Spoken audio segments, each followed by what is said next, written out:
Selamat pagi para mahasiswa yang terkasih. Berjumpa lagi di dalam perkuliahan Kitab Taurat dan Kitab Sejarah. Kalau minggu yang lalu kita bicara dengan tema Kitab Bilangan dan sekarang kita melanjutkan ke kitab yang kelima, yaitu Kitab Ulangan.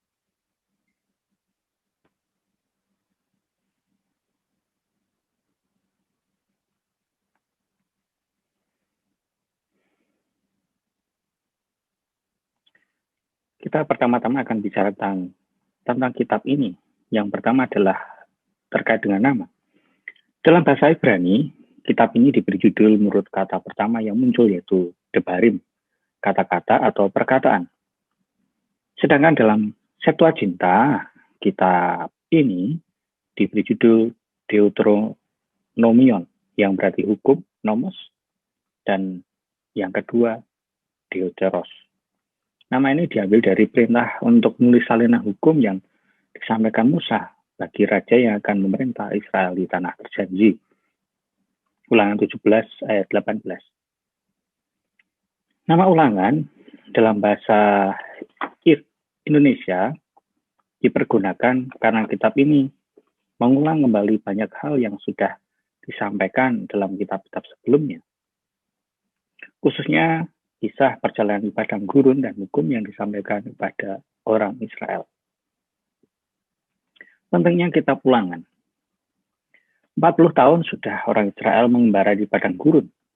Mereka harus menanggung hukuman karena ketidakpercayaan mereka. Kita bisa lihat dalam Bilangan 13 sampai 14 ya. Generasi yang keluar dari Mesir telah habis dan anak-anak mereka yang lahir di padang gurunlah yang akan masuk di tanah terjanji. Musa telah memimpin dua generasi ini. Menjelang kematian, ketika orang Israel telah sampai di seberang sungai Yordan, Yahweh memanggilnya dan memintanya naik ke puncak gunung Pisgah. Ulangan 3:27. Musa tidak diperkenankan turut masuk tanah terjanji. Ia hanya diizinkan untuk memandang tanah itu. Musa mengetahui bahwa ia akan meninggal sebelum orang Israel masuk di tanah terjanji. Karena itu, menjelang kepergiannya, Musa mempersiapkan segala sesuatu untuk kehidupan generasi orang Israel yang masuk di Kanaan. Ia menyampaikan pesan-pesan terakhirnya kepada umat Israel dalam serangkaian khotbah panjang, Ulangan 4 hingga 30. Ada beberapa hal pokok dalam pesan yang disampaikan pada Musa. Yang pertama, Musa mengingatkan mereka akan Allah yang mengasihi bangsa Israel, memilih Israel menjadi umatnya, menyertai mereka dan membawa mereka ke tanah yang dijanjikan kepada nenek moyang mereka. Tidak lama lagi, Yahweh akan memimpin mereka memasuki Kanaan untuk memenuhi janjinya, dan merekalah yang akan menerima dan menikmatinya. Yang kedua, ia menjelaskan kepada mereka bagaimana harus hidup sebagai umat pilihan Allah di tanah terjanji. Untuk itu, ia memaparkan hukum-hukum yang harus menjadi pedoman hidup mereka. Dengan melaksanakan hukum itu, mereka dapat mengasihi Allah dan menjaga diri mereka sebagai umat pilihan. Pesan yang sangat ditekankan oleh Musa adalah agar mereka setia pada Allah yang telah mengasihi mereka. Dan yang ketiga, Musa juga mempersiapkan penggantinya, yaitu Yosua, yang akan melanjutkan peran Musa sebagai pemimpin Israel. Dialah yang akan memimpin orang Israel merebut Kanaan, sebagaimana dikisahkan dalam kitab Yosua. Struktur kitab ulangan. Kitab ulangan memuat 3 wejangan Musa menjelang akhir hidupnya. Yang pertama adalah 1 hingga 4, dan kedua 5 ayat 11 dan dilanjutkan 26, 16 hingga 28, 68, dan 29 hingga 30. Di dalam wejangan kedua disisipkan hukum sipil dan hukum keagamaan. 14 ayat 1 hingga 26 ayat 15. Wejangan-wejangan ini mengingatkan Israel pada karya Allah bagi mereka di masa lampau dan mengajak mereka untuk selalu setia kepadanya.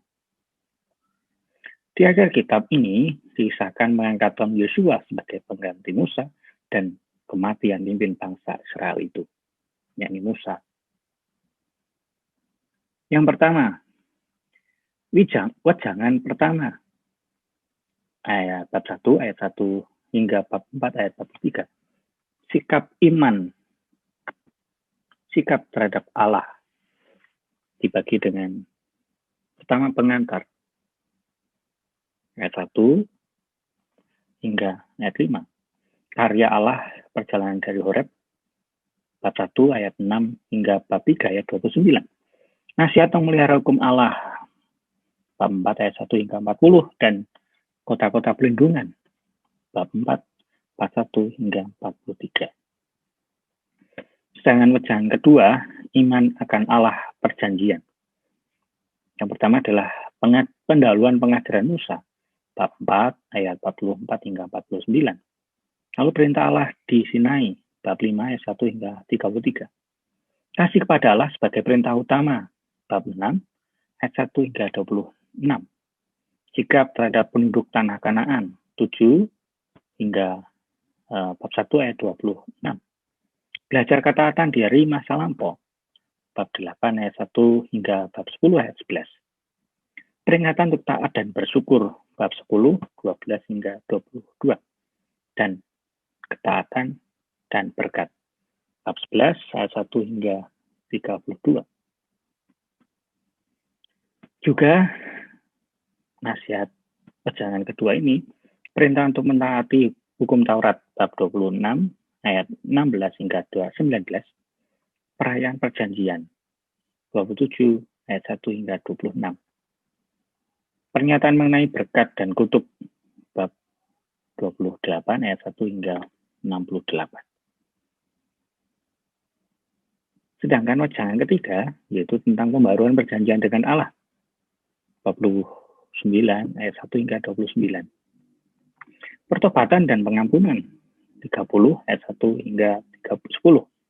Dan pilihan antara kehidupan atau kematian, bab 30 ayat 11 hingga 20. Para mahasiswa yang terkasih, demikian uraian cukup singkat tentang kitab Ulangan, kitab kelima dari kitab Taurat.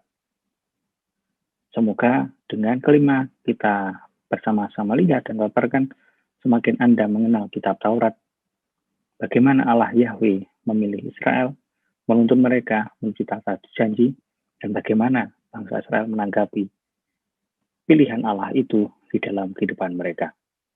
Sampai jumpa di pertemuan berikut.